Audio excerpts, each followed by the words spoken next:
What's up, you beautiful fucking people? Welcome back to another episode of the Twisted Wanderer podcast.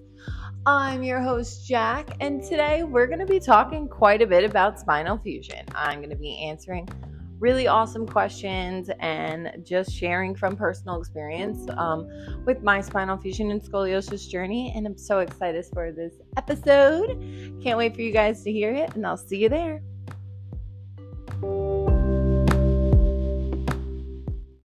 All right, my fellow twisted peeps.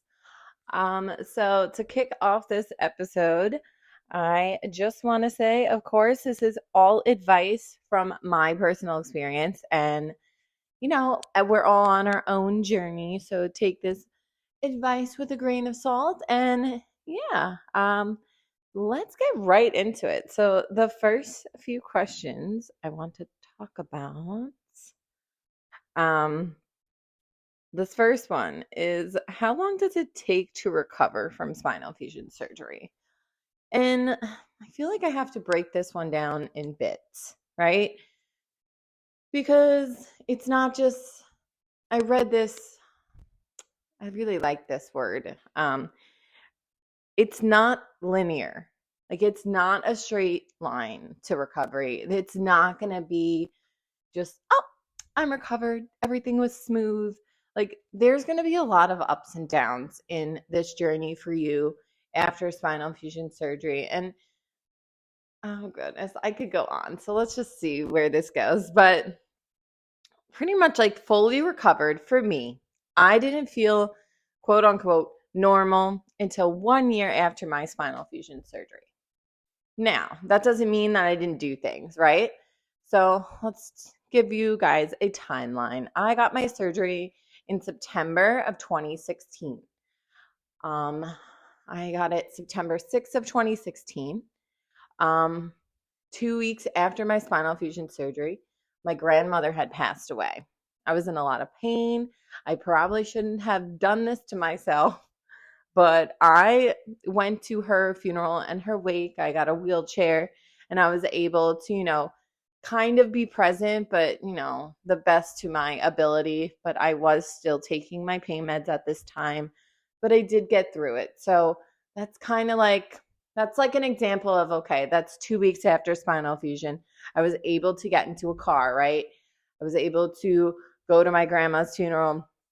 And I mean, I remember it kind of, I'm grateful I was there, but I definitely pushed myself and I shouldn't have. I probably should have stayed in bed. My recovery was just a lot to deal with. But for an example, I got in a car. I was able to, do the few hours. I don't think I lasted the full day. And then I went back home. So that's kind of an example. Okay, that's 2 weeks post fusion, right?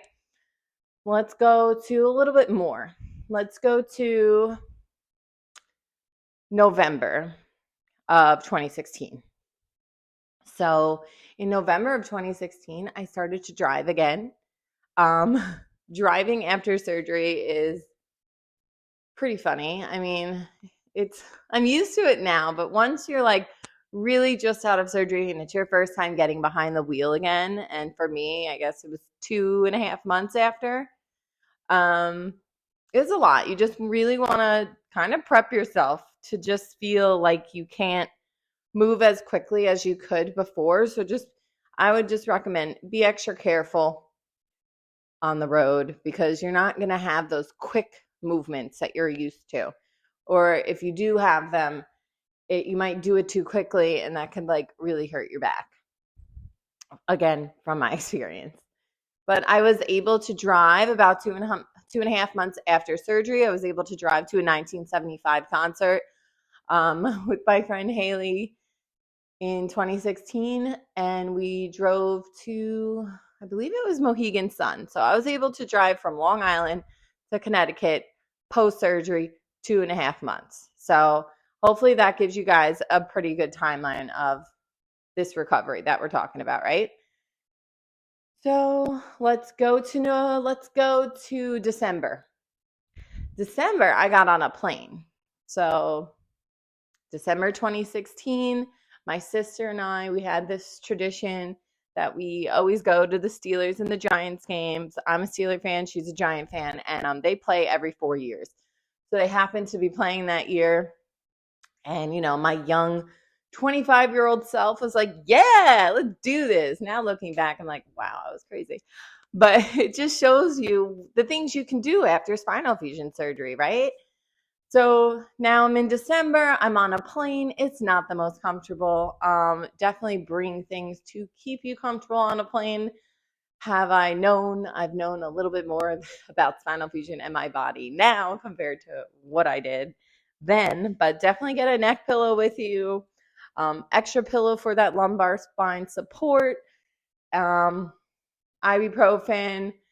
I have this awesome medical marijuana CBD balm now that I use for flights, but I digress. I can get into that in a different episode, but just make sure you're prepared if you're flying after surgery.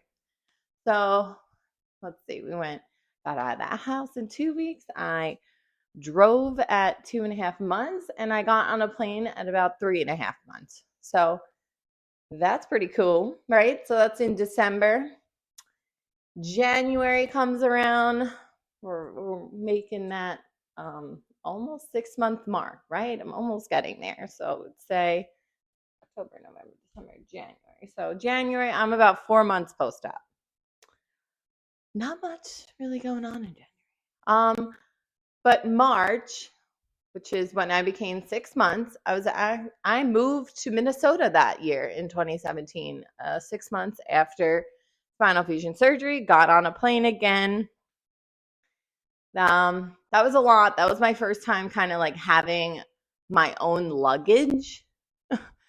So when I went with my sister back in December, I had her. She helps me. And I would just like to say this. If you're doing any of these things, of the things that I'm doing, just make sure you have people who understand your situation with you, because you're going to need help if you're doing these things, because you're not going to be fully back to you, but you're going to start to get in the groove of feeling back to yourself. And that's the best part, like being able to do these things. And yeah, you might need a little help with your luggage and things like that, but ask for that help, because you don't want a silly movement to regress your progress of your spinal fusion surgery. So just please, please, please do all this with care. I did all this with care. I just want to be able to create a pretty clear picture on the things I was able to do.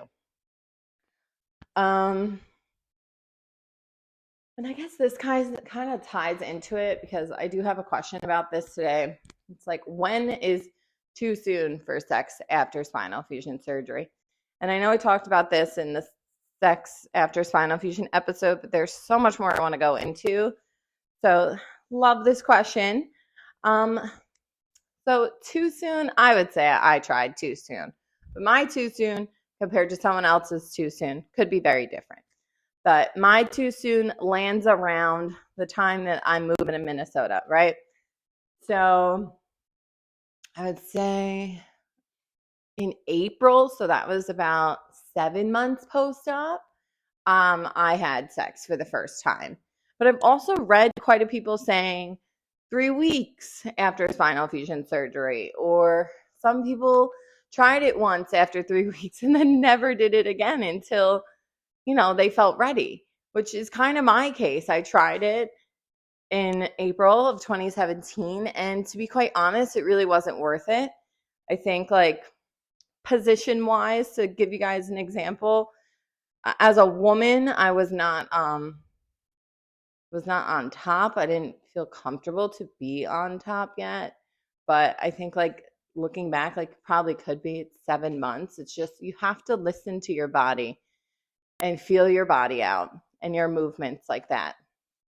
And really just, know that you're eventually going to be able to do all those things you want to do, but really take it slow and learn your body. That's the best advice I can give for this.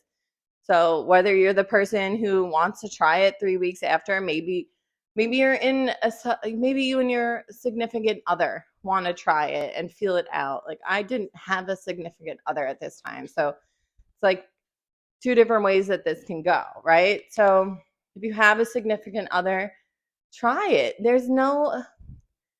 And just make sure, actually, like, I know some people may ask their doctor prior to surgery, like, hey, when's a good time for this? But it's everything that I've been reading and seeing, I feel like not a lot of people ask this question to their doctor, especially women. I know I didn't. So if you do ask your doctor, I have seen like people saying like 6 weeks.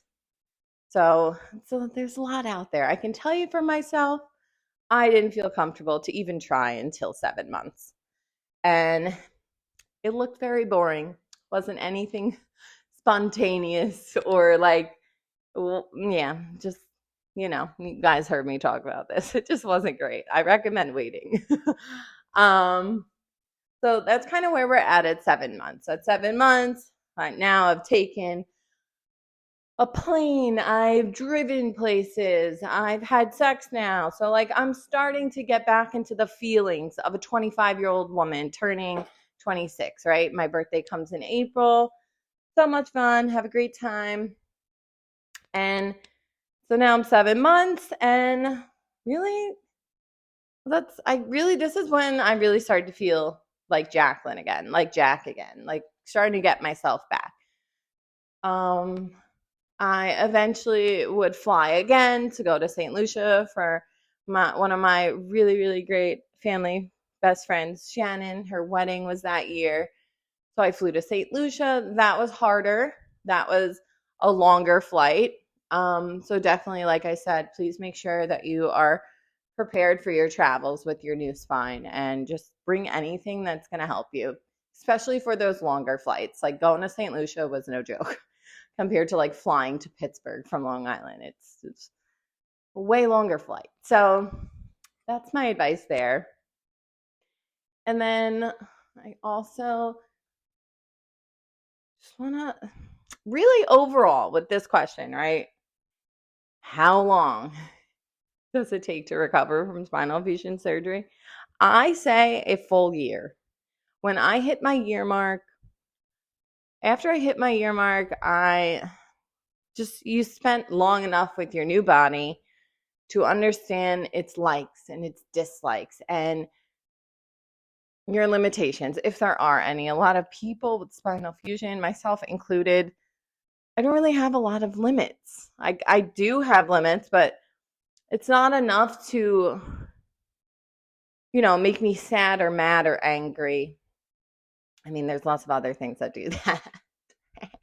But you know what I mean? Like, just be patient with your recovery. One thing I really wish I did was keep a journal.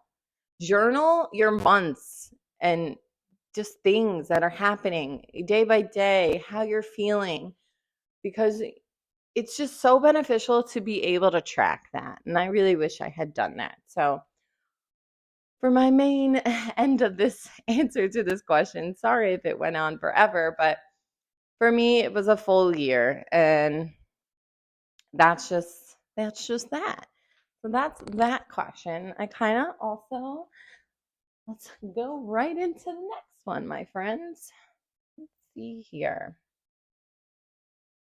What activities should I avoid after spinal fusion? Okay, so this is like another mouthful question, I feel, because there's so many different ways to answer it. One thing I would definitely avoid is bending over. You don't want to do that. You really want to get used to squatting, and squatting in the correct form of a squat. And you really want to start like getting comfortable with that. It's going to take a lot, but really, really, really avoid bending over. I know it's a movement that we probably everyone does, even without scoliosis or spinal fusion, that we really shouldn't do, but we do. So try breaking that habit quick. That's what I would say to that. I definitely avoid bending over. Obviously avoid pools and things like that until you're able to go in the water. Trying to think. I don't know. I can't actually say like avoid this. Like, you're gonna know. you're going to have to really play a key advocate. And I feel like that's something we just all have to do with spinal fusion and scoliosis. We always need to be our biggest advocates and just pay attention to your body and the movements that you're doing. Like, I don't know if I'm answering this the best way. What activities? Like, I don't know. You don't want to do extreme exercise and sports. You're gonna have to, like, everything that you're used to in your day-to-day life before spinal fusion, you're gonna have to get used to finding out what those activities look like after surgery, and that takes time. Obviously, your doctor is gonna give you like a whole list of things and care things you should or shouldn't do. But as you're on your physical therapy journey and things like that, and you're listening to your body, pay attention to your body, because your body's always telling you what you should and shouldn't do. We just need to listen. So that's my biggest advice there. I'm so sorry if it's like not as helpful, but that's just my advice on that question specifically. And then, can I exercise still with the spinal fusion? Yes. If you hear, or if your doctor or anyone around you in your clinical care setting or anybody in your personal setting tells you you can't do things, you can't exercise, it's a lie, okay? Because you can. I exercise with the spinal fusion. I lift weights. I've been a little inconsistent in the gym lately, but I do. I lift weights. I love it. It's different. It's kind of almost better because I'm in tune with my body now. I pay attention to where my spine needs to be before I load the bar, and just so many things have changed for me in this aspect with working out, because now I work out with my spine in mind, which I feel like I didn't do pre-surgery or a lot of post-surgery. So I just started this journey with scoliosis and spinal fusion focused fitness in like November. So, but yes, you may definitely work out. I know women who CrossFit. I CrossFit still a little bit. Like, I went back to it about a year and a half or 2 years after spinal fusion, and it was cool. I just didn't, I don't know, I outgrew that era of working out, but I was able to do it, and you're able to modify things. And as long as you know your body, you know your scoliosis, you know your spinal fusion, and you have, like, there's so many good resources out there to help you on that journey of exercise. But I can 100% tell you that yes, you will be able to work out with the spinal fusion. You shouldn't do it a week after or 2 weeks after recovery. You need to take things slow. You need to get used to walking again with your new spine before you even think about exercising, in my opinion. And again, just like learning the squatting movement, learning little movements before you get into any bigger movements is so beneficial, because you'll just, like I said, you'll be so in tune with your body. And something I wanted to also address that I was reading a lot about is mental health after surgery. And I want to let anyone know who's listening right now who had just had a spinal fusion, or maybe yours is coming up. It is completely okay to be scared, to be depressed, to be anxious, to want to back out of this, to be afraid that your hardware is, for lack of a better word, my beautiful people, not work. All of these fears, all of these things that you're thinking, I promise you, I had them too.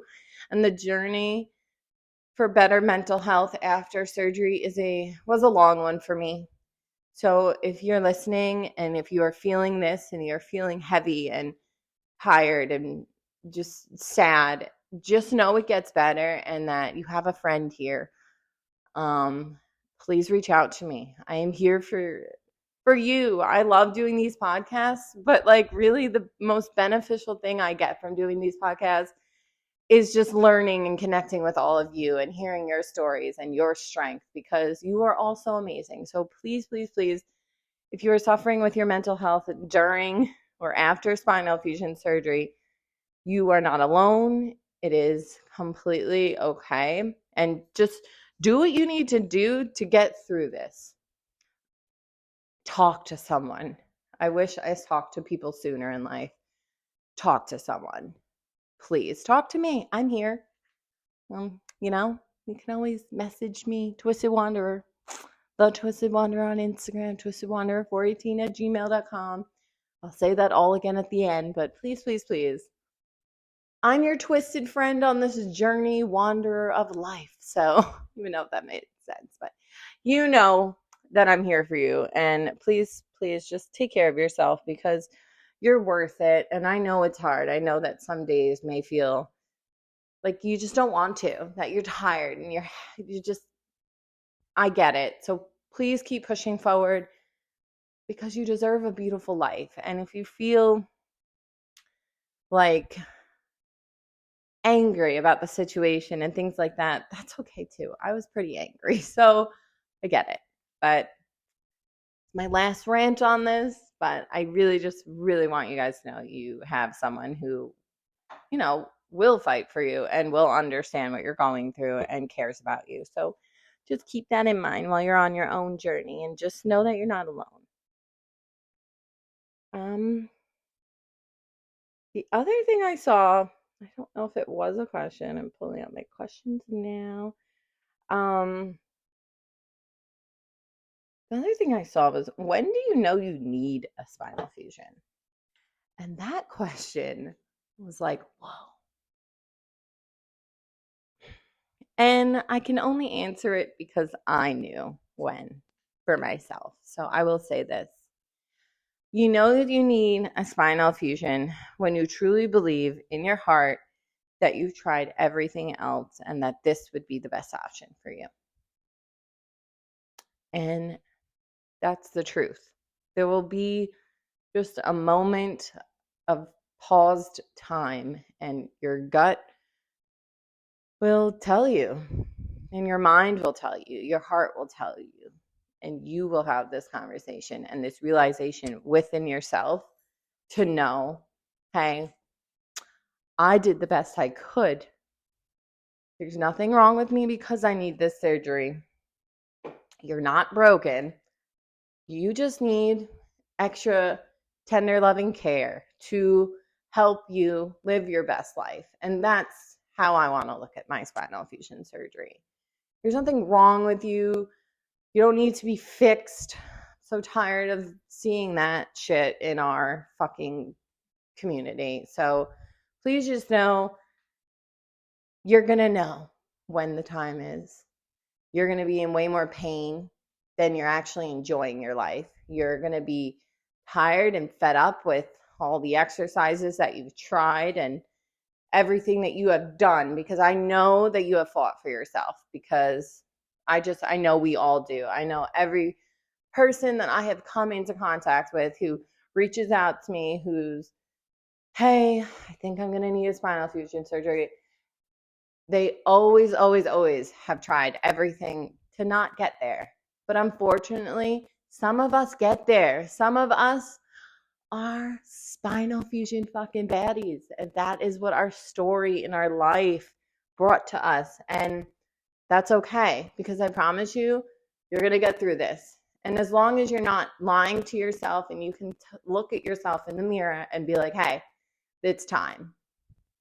Because if you can look at your life, and I want you to do that for me, if you could close your eyes and look at your life, and if you are pre-surgery and you do not have a spinal fusion, you have scoliosis, are you in more pain than you are joy? And if you are in more pain than you are in your joy, then I think it's time. That's what happened for me. I 100% will still advise to get 3, 4, 5 more opinions, because, that's just like what you should do. That's my opinion. That's what I did. I got like 6 opinions, still said no. And then, like, what, almost 9 years passed. And then, yeah, I needed a surgery. And then I found more opinions again. And I found my surgeon, my person to help me through this. And that's really all you can do. Just listen to yourself and know when is it. If you're, yeah, that's my little rant on that. But definitely get second opinions still. Make sure it's the right time for you. But if it is in your journey, I just want you to know it's a beautiful journey. And I love my life with my spinal fusion. It's taken me a while to get here. Excuse me, is quite a long road, but I can promise you the road is worth it. So that's my little tidbit on that. And then let's see what else we have here, guys. Oh, one thing I wanted to talk about before we end here. I want to address spasms. I talk a lot in my first few episodes about my recovery journey and how hard it was. And I don't think I actually kind of described some of the pains. So I was reading and I saw people like saying spasms in the middle of the night and like they were terrible. And I was like, okay, maybe that's like what I was experiencing. Maybe that's the word. Because I definitely had them. And going back to feeling in tune with your body, pay attention because there will be spasms. And just know the difference. If you'll start to know. I know that there's a lot of like fearfulness around this surgery and things not working and rods not working and screws and things like that just not working and not being completely fused. You're not completely fused after surgery. It doesn't just automatically happen. It takes some time, right? And while that's all happening, keep in mind that everything was just moved. Everything that lived in its home for however many years that you have been on this earth, on this wonderful side of the universe, that's all getting moved to a new home. And keep that in mind because yes, there will be painful spasms and things like that because your body was just completely not ripped out of its home, but essentially ripped out of its home, right? Like it takes time to get comfortable with your body's placement of their new home. But if you ever feel like something is wrong and no one is taking you seriously, advocate for yourself. Do not shut up because you know your body more. I know you'll be able to tell the difference eventually. I was able to eventually. And I kind of was like, okay, there is nothing wrong. This is the process. And I had to learn that on my own. And we all do in our own time. But please just know that those thoughts are normal. I had those thoughts too. And just really reach out to someone, talk to doctors. Don't just let people shut you up because it's your body. You lived with this spine for how long? You changed it, and now you're working on making it better and all that. So you should have, again, people who care about you, doctors and surgeons that you trust. So please, please, please keep that in mind as well because I did have I do not like talking about this, but I'm just going to bring it up. I haven't gone here in a long time. But I did have a moment where I want to say I was 6. No, so I came home from the hospital 5 days or 6 days after surgery. So I would say about 4 days after I got home from the hospital. I had a moment where I was standing, and I don't know if I moved too quickly, but it felt as if I had as if someone was trying to pull me apart from my top half to my bottom. And it was the most scariest fucking feeling in the fucking world. And I had to work through that with my family. Like, it happened in front of people. I remember screaming. Like, I just started breaking down and crying. Like, I felt as if I was being ripped apart. And I don't say this to scare you, because there was nothing wrong with me in that moment, but I must have moved too quickly or done something. And from there forward, because of that scary incident, I started to just understand more and learn more. I didn't know in that situation. This took some time. It's not like this happened overnight. But I just want to let you know, like, that happens. I don't know.